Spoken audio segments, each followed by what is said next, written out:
Good morning 10th class बच्चों। आज हम आपको आपके साइंस सब्जेक्ट का लेसन 6 कंट्रोल एंड कोऑर्डिनेशन, नियंत्रण एंड समन्वय के बारे में बताने के लिए ये वीडियो बना रहे हैं। बच्चों, इस चैप्टर में आप जो आपके आसपास वातावरण में परिवर्तन होते हैं, जिनको हम उद्दीपन कहते हैं, उनके बारे में जानेंगे। किस प्रकार से हमारे बाह्य वातावरण में होने वाले परिवर्तन को हमारा शरीर का भीतरी भाग महसूस करता है और महसूस करके उसके प्रति जो है अपने प्रतिक्रिया को व्यक्त करता है। तो उस प्रतिक्रिया को हम कहते हैं बच्चों रेस्पॉन्स या अनुक्रिया। बाह्य वातावरण में होने वाले परिवर्तन को बच्चों हम उद्दीपन कहते हैं, स्टिमुलस कहते हैं। और उन उद्दीपन के प्रति हमारा शरीर जो कार्य करता है, जो है प्रतिक्रिया अपनी व्यक्त करता है, उस प्रतिक्रिया को बच्चों हम रेस्पॉन्सेस या अनुक्रिया कहते हैं। क्योंकि हमारे शरीर में बच्चों सेंसेस होते हैं, चेतना होती है, तो किसी भी प्रकार का परिवर्तन अगर हमारे शरीर से बाहर के वातावरण में हो रहा होता है तो तुरंत हमारा शरीर उसको महसूस करता है और उस महसूस करने के बाद हमारे बॉडी के लिए, हमारे शरीर के लिए जो बेहतर है उसके प्रति अपने कार्य को करता है। आज हम आपको इसी चैप्टर के बारे में कि किस प्रकार से हमारे शरीर का कौन सा तंत्र इस कार्य को करने में सहायता करता है, जो हमारी बॉडी में और बाहर के वातावरण में होने वाले परिवर्तन के बीच में एक तालमेल बनाए रखता है। बच्चों, जो हमारे शरीर में परिवर्तन या जो बाह्य परिवर्तन होते हैं वातावरण में, उनके बीच में तालमेल जो बनाए रखा जाता है, उस तालमेल बनाने की प्रक्रिया को बच्चों हम कहते हैं आपके कंट्रोल, या इसको एक और टर्म है होम्योस्टेसिस। होम्योस्टेसिस का मतलब है कि बाह्य और भीतरी वातावरण के बीच में तालमेल बैठाए रखना और उसको बना रख के किस प्रकार से हमारा शरीर कार्य करे, वातावरण के प्रति रेस्पॉन्सेस करके हमारा शरीर नॉर्मल स्थिति में कार्य करे, इसको हम कहते हैं नियंत्रण या कोऑर्डिनेशन, जिसके लिए हमारा एक तंत्र कार्य करता है, जो हम आपको उसके बारे में डिटेल बता रहे हैं। 10th क्लास, जो हमारा कंट्रोल और कोऑर्डिनेशन होता है हमारे शरीर में बच्चों, इसका जो नियंत्रण है या जो इसकी कार्यविधि है, जिस तंत्र के अंतर्गत आती है बच्चों, उसको हम नर्वस तंत्र या नर्वस सिस्टम या तंत्रिका तंत्र कहते हैं। और ये तंत्रिका तंत्र बच्चों केवल जंतुओं में पाया जाता है, पौधों में इस प्रकार का कोई भी तंत्र नहीं पाया जाता है। हमारे पूरे शरीर में, जंतुओं के पूरे शरीर में तंत्रिकाओं का जाल बिछा होता है। ये तंत्रिकाओं के द्वारा ही किसी भी प्रकार का उद्दीपन हमारे शरीर से एक अंग से दूसरे अंग तक पहुंचता है और उस उद्दीपन के प्रति जो अनुक्रिया होनी होती है वो भी उसी रास्ते से जो है वापस आती है, और वो हमारे मस्तिष्क या रीढ़ रज्जु के द्वारा हमको जो है आदेशित करती है कि किसी भी उद्दीपन के प्रति हमें क्या रेस्पॉन्स करना है। इसके बच्चों 5 फेजेस होती हैं, 5 प्रवस्थाएं होती हैं।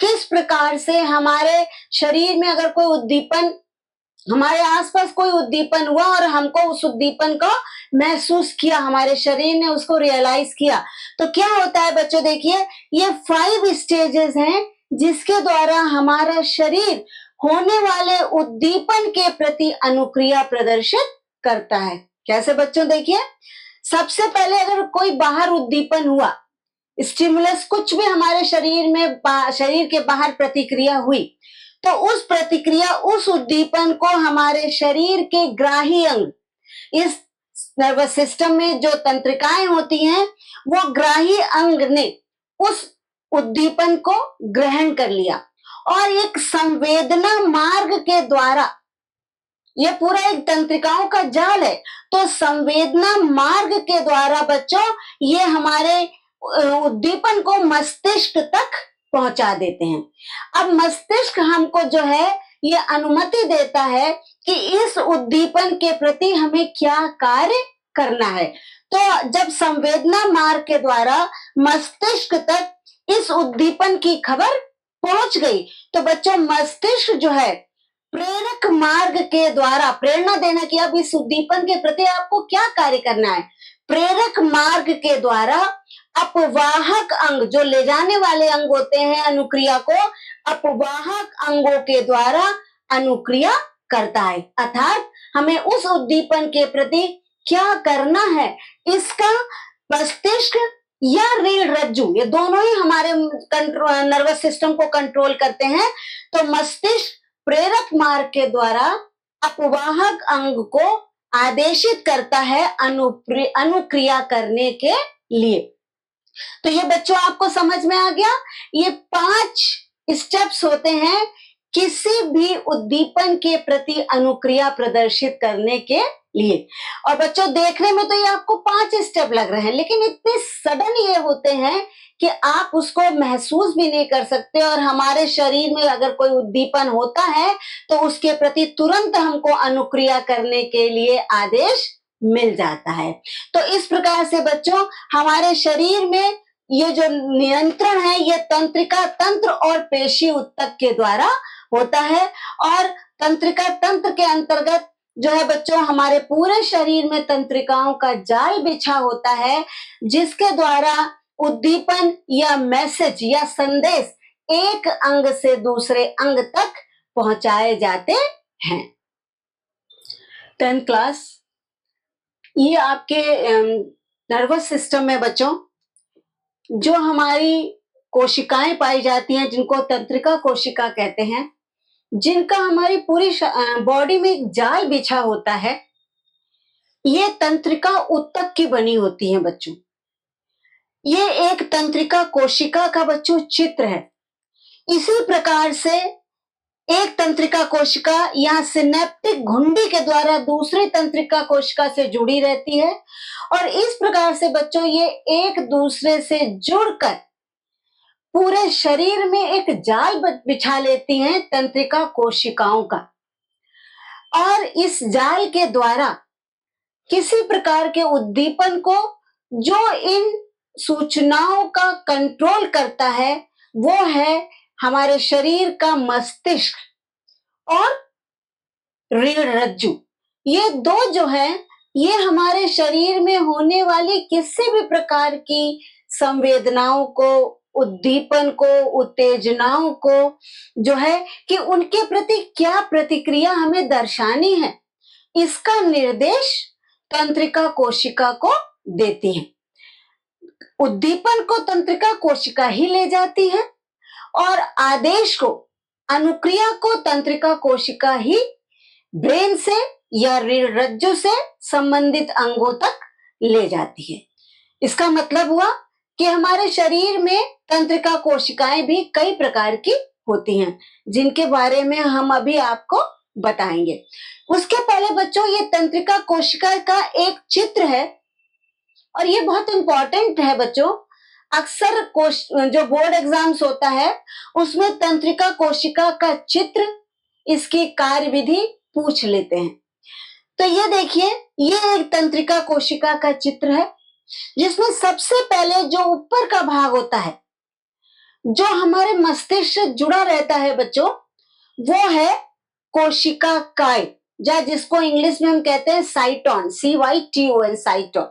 ये जो कोशिका काय है, इसमें मध्य में कोशिका द्रव्य भरा रहता है बच्चों। पूरे मध्य में नहीं, पूरे में कोशिका द्रव्य भरा रहता है इसकी बॉडी में, और बीचों बीच एक केंद्रक होता है, और केंद्रक के पास इसमें ये माइटोकॉन्ड्रिया होती है बच्चों। अब देखिए बच्चों, और ये सब जो है नीजल्स के कण पाए जाते हैं कोशिका काय में। ये इस बॉडी से जुड़ी हुई बच्चों एक्सॉन, ये एक लंबी बेलनाकार और मोटी जो है ये प्रवर्ग जो बीचों बीच देख रहे हैं बच्चों, इसको कहते हैं एक्सॉन। ये एक्सॉन, यही एक दूसरे से बच्चों तंत्रिका कोशिकाओं को जोड़ते हैं, क्योंकि ये लंबे लंबे प्रवर्ध होते हैं और इनके अंतिम सिरे में ये सिनेप्टिक घुंडियां, डेंड्राइट्स, सिनेप्टिक घुंडियां पाई जाती है और यहीं पर इनके डेंड्राइट्स होते हैं बच्चों, जो दूसरी तंत्रिका कोशिका से जुड़े रहते हैं।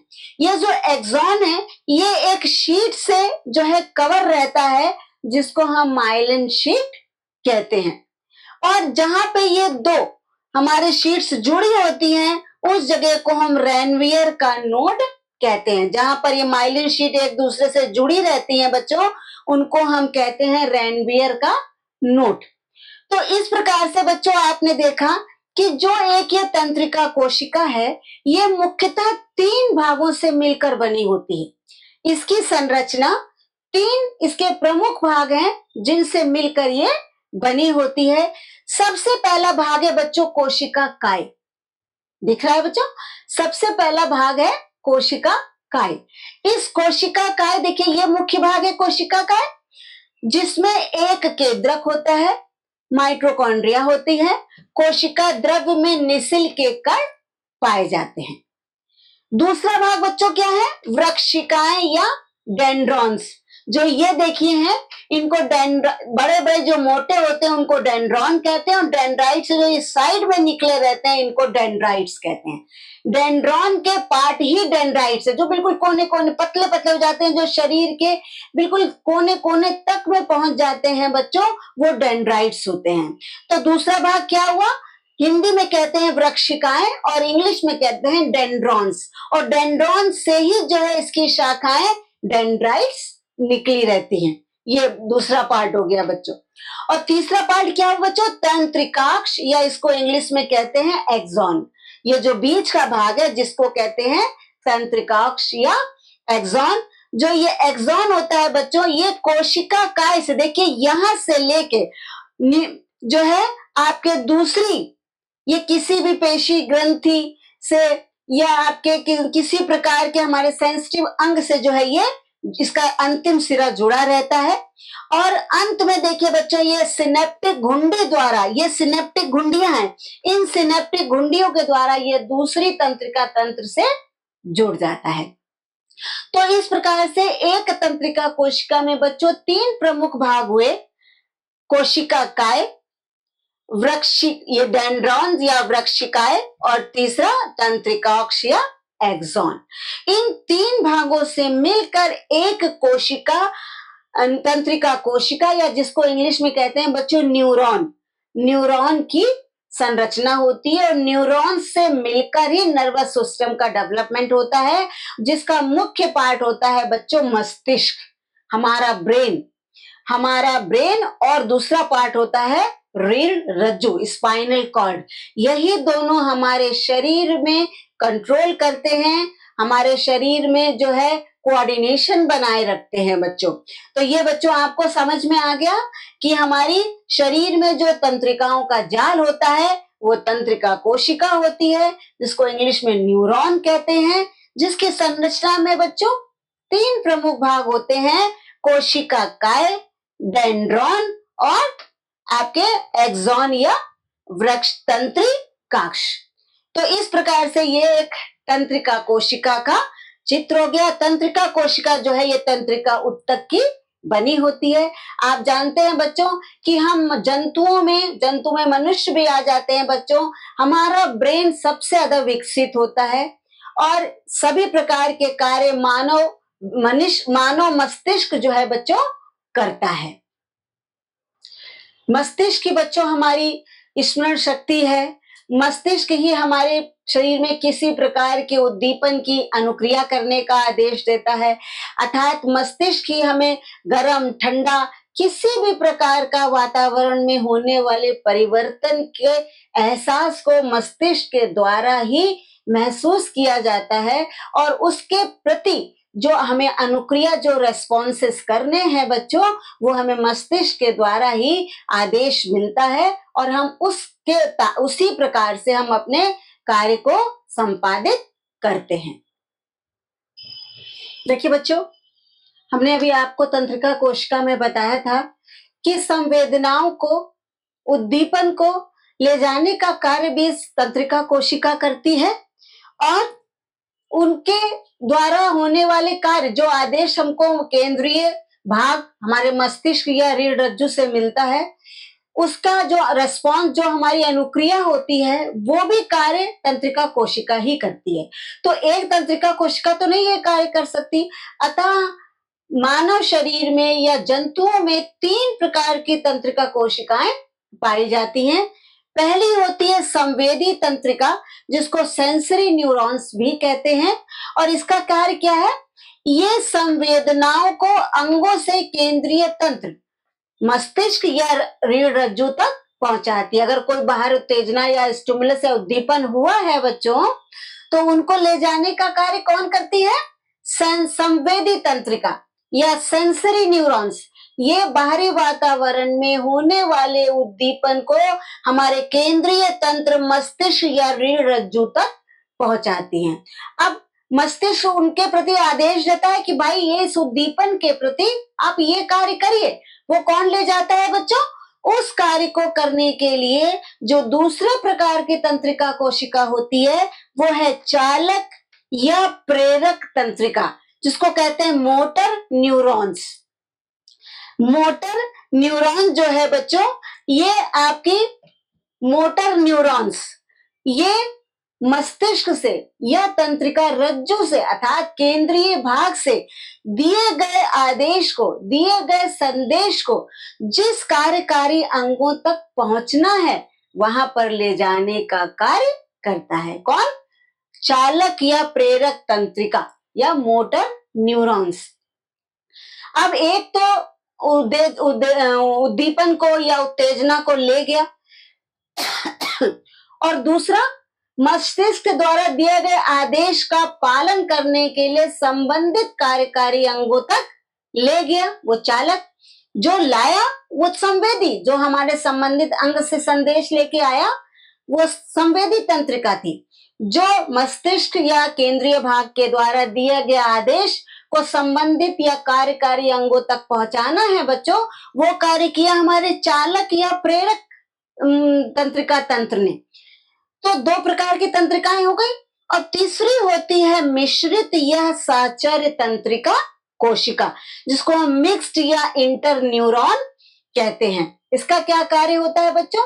ये जैसी आवश्यकता पड़ी, अगर हमारी संवेदनाओं को लाने की हुई तो ये वो कार्य कर लेती है, अगर हमारी संदेश को ले जाने का कार्य हुआ तो वो कार्य कर लेती है। अर्थात मिश्रित या साचार्य तंत्रिका कोशिका इन दोनों तंत्रिकाओं के बीच में एक संबंध स्थापित करती है और आवश्यकता अनुसार जो है कार्य को निष्पादित करती है। तो बच्चे यहां तक आपको समझ में आ गया होगा किस प्रकार से हमारे शरीर में जो है किसी भी सूचना को एक अंग से दूसरे अंग तक कौन ले जाता है, कौन लेके आता है संबंधित कार्य के लिए, और कौन आदेश देता है। तो कौन करता है बच्चों? तंत्रिका कोशिका। आदेश कौन देता है बच्चों? मस्तिष्क या रीढ़ रज्जु। तो इतना आपको समझ में आ गया। अब ये केंद्रीय भाग, जो केंद्रीय तंत्र आया है बच्चों, इसके बारे में समझिए कि केंद्रीय तंत्रिका तंत्र, सेंट्रल नर्वस सिस्टम है क्या और इसके अंतर्गत क्या क्या आता है। लेकिन बच्चों हमारे इस वीडियो को, जितने भी वीडियो अभी हमने बनाए हैं, लगभग 20-21 वीडियो हमने आपके 10th क्लास के जो है वो अपलोड करवा दिए हैं हर चैप्टर के। उनको देखिए बच्चों, हमारे चैनल को सब्सक्राइब करिए, लाइक करिए, शेयर करिए, और तभी खुद भी करिए और अपने साथियों को भी करवाइए। जब आप सब्सक्राइब करेंगे तभी हम आगे और आपके जो चैप्टर बचे हैं उन सभी के नोट्स आपको प्रोवाइड करेंगे बच्चों। और जब नोट्स खत्म हो जाएंगे तो बोर्ड एग्जाम्स के पहले हम आपको इम्पोर्टेंट क्वेश्चन आंसर्स भी बताएंगे कि जिनको आप तैयार करके अपनी बोर्ड परीक्षा में अच्छे से अच्छे अंक प्राप्त कर सके। तो बच्चों अब हम आपको बताते हैं सेंट्रल नर्वस सिस्टम क्या है। देखिए बच्चों, तंत्रिका तंत्र जो नर्वस सिस्टम है, इसके 3 प्रमुख भाग होते हैं। पहला है सेंट्रल नर्वस सिस्टम, इसको कहते हैं केंद्रीय तंत्रिका तंत्र। केंद्रीय तंत्रिका तंत्र नंबर 1 सेंट्रल नर्वस सिस्टम, जिसको सीएनएस कहते हैं। दूसरा है बच्चों परिधीय तंत्रिका तंत्र, जिसको पेरिफेरल नर्वस सिस्टम कहते हैं। परिधीय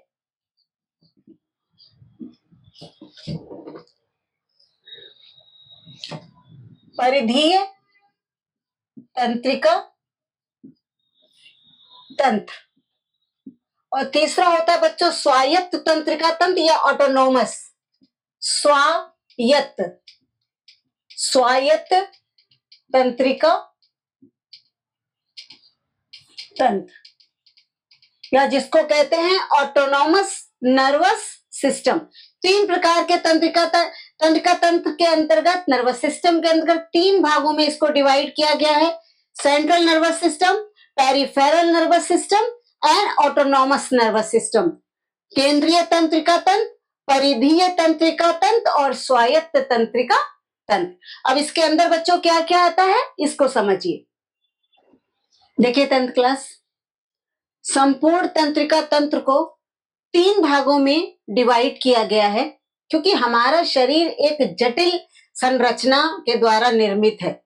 तो हमारे शरीर को सही तरीके से कार्य करने के लिए एक कंट्रोल और एक जो है नियंत्रण में, कहते ना कोऑर्डिनेशन बना के किस प्रकार से हमारा शरीर कार्य करे। आप सब हम मनुष्य हैं और आप जानते हैं कि हमारे शरीर में नित्य प्रति इतनी जो है क्रियाएं होती रहती हैं। बच्चों हमारा शरीर बहुत ही जटिल संरचना के द्वारा निर्मित है।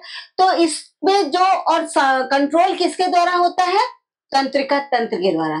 तो तंत्रिका तंत्र को पूरे शरीर के कार्यों को कंट्रोल करने के लिए 3 भागों में विभाजित किया गया है, ताकि इसका कार्य आसानी से हमारे शरीर को ये जो है नियंत्रित कर सके। तो सबसे पहला बच्चों है केंद्रीय तंत्रिका तंत्र, जिसको कहते हैं बच्चों सेंट्रल नर्वस सिस्टम या कहते हैं CNS, सेंट्रल नर्वस सिस्टम, केंद्रीय तंत्रिका तंत्र। दूसरा है बच्चों परिधीय तंत्रिका तंत्र या जिसको इंग्लिश में कहते हैं peripheral nervous system, PNS, peripheral nervous system. तीसरा बच्चों होता है स्वायत्त तंत्रिका तंत्र, जिसको कहते हैं ऑटोनॉमस नर्वस सिस्टम, ANS। तो 3 प्रकार के सिस्टम हमारे पूरे तंत्रिका तंत्र के द्वारा सभी कार्यों को जो है नियंत्रित करते हैं बच्चों। पहला है CNS, सेंट्रल नर्वस सिस्टम, केंद्रीय तंत्रिका तंत्र। दूसरा है PNS, पेरिफेरल नर्वस सिस्टम या परिधीय तंत्रिका तंत्र। और तीसरा है ऑटोनॉमस नर्वस सिस्टम या स्वायत्त तंत्रिका तंत्र। अब बच्चों इनमें क्या क्या आता है देखिए, इन लोगों ने अपने कार्यों को डिवाइड करके रखा हुआ है कि केंद्रीय तंत्रिका तंत्र जो है हम ये कार्य करेंगे, हमारे अंदर ये अंग आते हैं। परिधीय तंत्रिका तंत्र कह रहा है कि हम ये कार्य करेंगे। और ऑटोनॉमस नर्वस सिस्टम या स्वायत्त तंत्रिका तंत्र बच्चों कह रहा है कि हम ये कार्य करेंगे। तो तीनों अपने अपने कार्यों को डिवाइड कर लेते हैं, जिससे हमारा शरीर जो है नियंत्रित रहता है और सभी प्रकार के कार्य बच्चों सही तरीके से संपन्न होते हैं। तो सबसे पहले देखिए बच्चों CNS या केंद्रीय तंत्रिका तंत्र के 2 भाग होते हैं। सबसे पहले है ब्रेन और दूसरा है मेरुरज्जु। मस्तिष्क और मेरुरज्जु, ब्रेन और स्पाइनल कॉर्ड, इसको इंग्लिश में कहते हैं मस्तिष्क को बच्चों ब्रेन और स्पाइनल कॉर्ड, मेरुरज्जु को कहते हैं स्पाइनल कॉर्ड। तो केंद्रीय तंत्रिका तंत्र के 2 भाग हैं। परिधीय तंत्रिका तंत्र के अंतर्गत इस मस्तिष्क और रीढ़ से निकलने वाली तंत्रिकाएं हैं।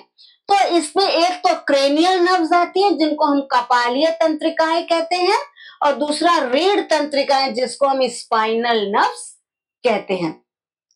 तीसरा बच्चों क्या है कि ऑटोनॉमस, ये अपने इनका नियंत्रण नहीं होता, ये कार्य हमारे शरीर में अगर कुछ विपरीत परिस्थितियां आ जाती है तो उन परिस्थितियों को कैसे नियंत्रित किया जाए बच्चों, वो कार्य ऑटोनॉमस नर्वस सिस्टम करता है, जिसके अंतर्गत दो प्रकार के, एक देखिए अनुकंपी तंत्र होता है जिसको हम सिंपैथेटिक नर्वस सिस्टम कहते हैं बच्चों, और दूसरा होता है परानुकंपी तंत्र जिसको हम पैरासिम्पैथेटिक सिस्टम कहते हैं।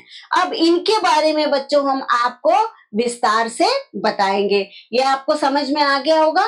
अब इनके एक एक चीज के बारे में हम आपको अलग अलग समझाएंगे बच्चों, ध्यान से समझिएगा, बहुत इंपॉर्टेंट चैप्टर है और आगे पूरी लाइफ, क्योंकि ये मस्तिष्क हमारे ही शरीर का एक अंग है, तो हमें अपने शरीर की संरचना के बारे में बच्चों पता तो होना ही चाहिए कि हमारे शरीर में हृदय का क्या कार्य है जो हम आपको बता चुके हैं, रक्त का क्या कार्य है जो हम आपको बता चुके हैं, सारे सिस्टम इसके पहले के हम आपको बता चुके हैं। तो अब हम आपको बता रहे हैं इन सभी सिस्टम्स को कंट्रोल कौन करता है, वो करता है हमारा केंद्रीय तंत्रिका तंत्र, और उसका प्रमुख भाग है तंत्रिका तंत्र। मेन होता है नर्वस सिस्टम।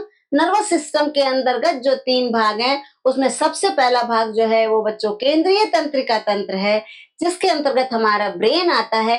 अब हम बच्चों ब्रेन के बारे में समझेंगे कि ब्रेन किस प्रकार से हमारे शरीर के अंदर होने वाली और बाह्य वातावरण के द्वारा रेस्पॉन्स करने के लिए क्या क्या कार्य करता है, क्योंकि ब्रेन कहने को तो बहुत छोटा सा एक हिस्सा है, लेकिन विभिन्न प्रकार की प्रतिक्रियाओं को संपादित करने का कार्य बच्चों हमारे मस्तिष्क के द्वारा ही होता है। तो अब हम आपको मस्तिष्क के बारे में समझाते हैं। देखिए 10th क्लास, अभी आपने जो है नियंत्रण समन्वय में पढ़ा था कि जो नर्वस सिस्टम है, जो सेंट्रल नर्वस सिस्टम है, उसमें ब्रेन आता है और स्पाइनल कॉर्ड आती है। तो सबसे पहले हम आपको ब्रेन के बारे में बता रहे हैं। ये जो ब्रेन है ये हमारा सबसे प्रमुख भाग होता है बच्चों शरीर का और बहुत कोमल अंग होता है, तो इसकी सुरक्षा करना भी बहुत आवश्यक होता है। तो बच्चों जो ब्रेन हमारा है, ये ब्रेन बॉक्स, जिसको मस्तिष्क कोश या ब्रेन बॉक्स कहते हैं, या जिसको हम क्रेनियम भी कहते हैं बच्चों, उसके अंदर ढका रहता है।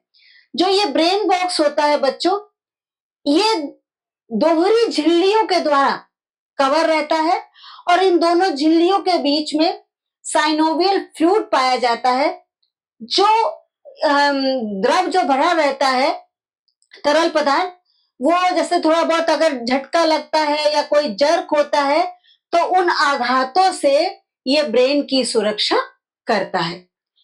और ब्रेन का जो भार होता है बच्चों, वो लगभग 1300 से 14 ग्राम एक मनुष्य का होता है, और आयतन लगभग 1200 से 1500 cubic centimetre, CC cubic centimetre, 1200 से 1500 सेंटीमीटर क्यूबिक, सीसी में क्यूबिक सेंटीमीटर इसका आयतन होता है।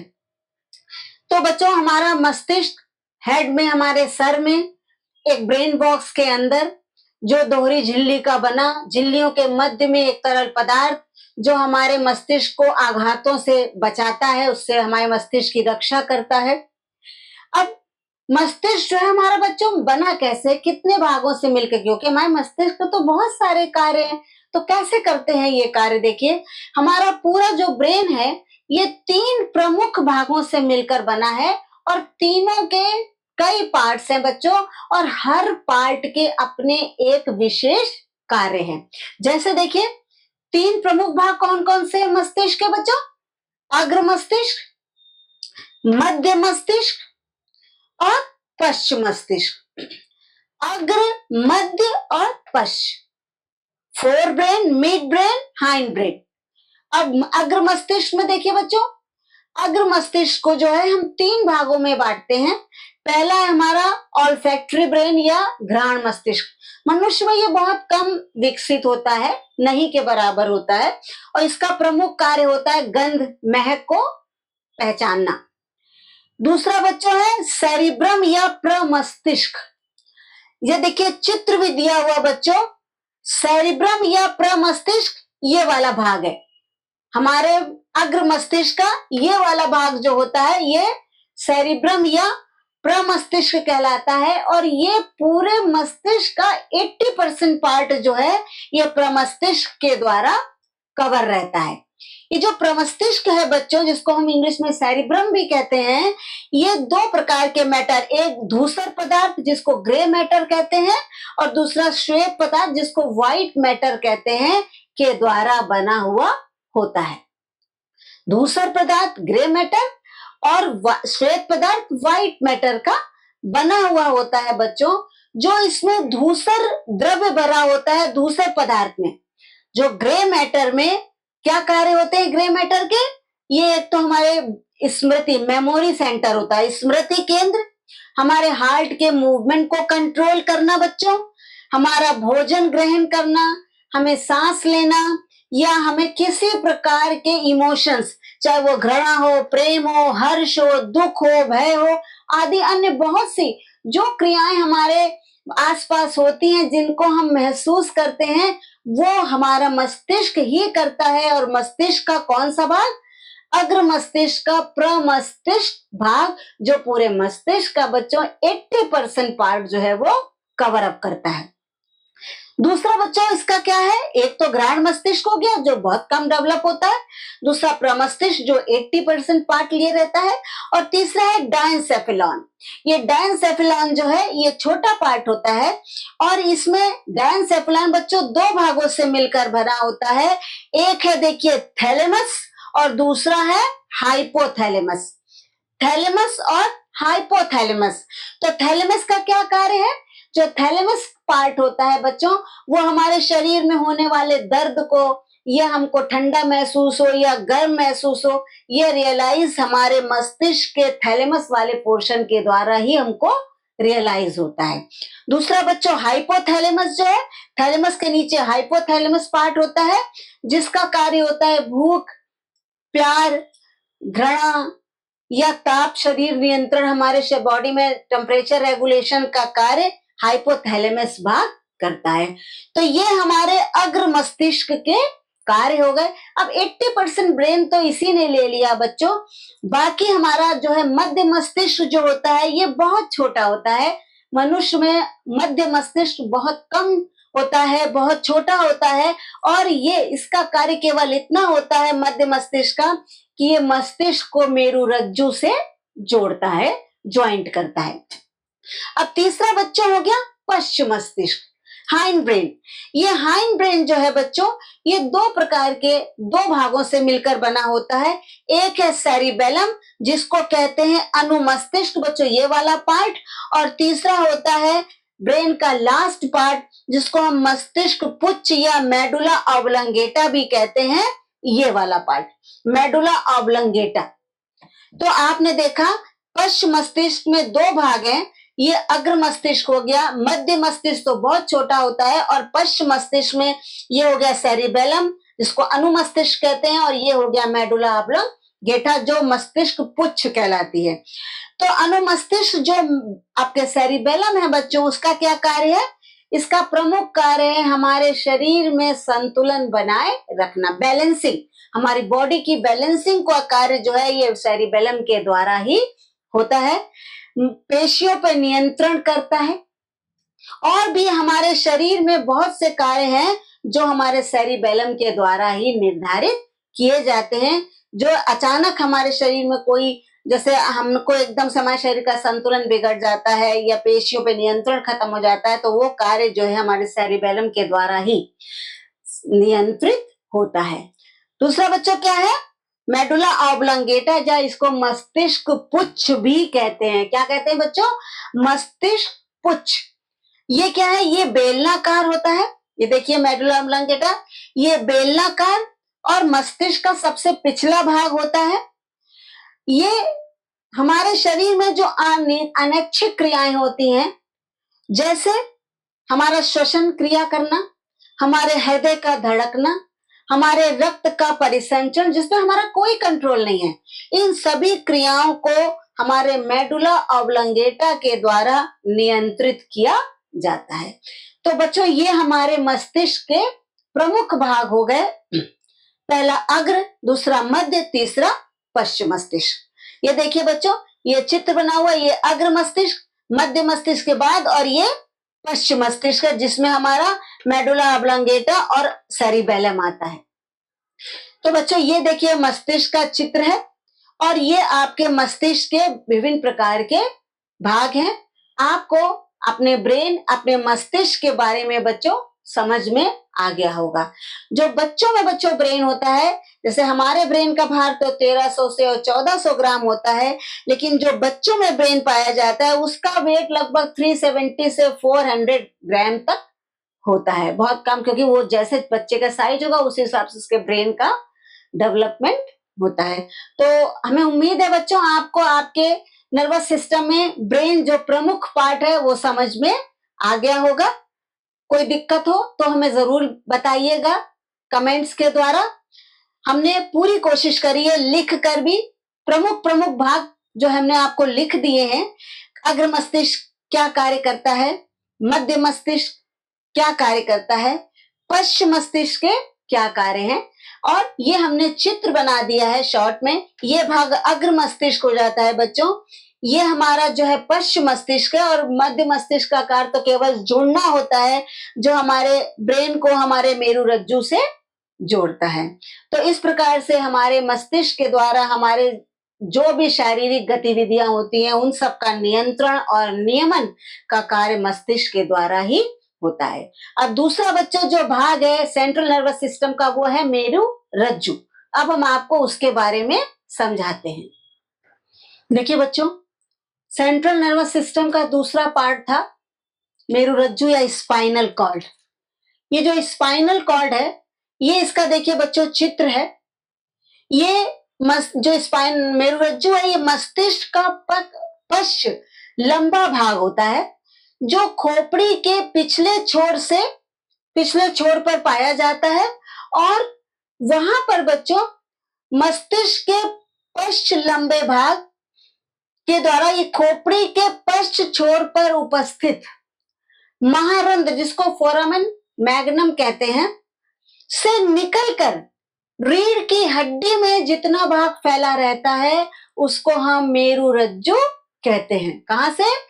मस्तिष्क का पश्च लंबा भाग खोपड़ी के पश्च छोर पर उपस्थित महारंध्र से निकलकर रीढ़ की हड्डी तक फैला भाग ही मेरुरज्जु कहलाता है। और मेरुरज्जु में बच्चों दो झिल्ली, एक देखिए ये मृदुतानिका है और दूसरी ये अंदर वाली दृढ़ तानिका है। इन दो ही झिल्ली से बना होता है, और इन दोनों के मध्य में एक फ्लूइड भरा होता है जिसको सेरेब्रो स्पाइनल फ्लूइड कहते हैं। यहाँ पर जो फ्लूइड भरा होता है इन दोनों के बीच में, उसको कहते हैं बच्चों सेरेब्रो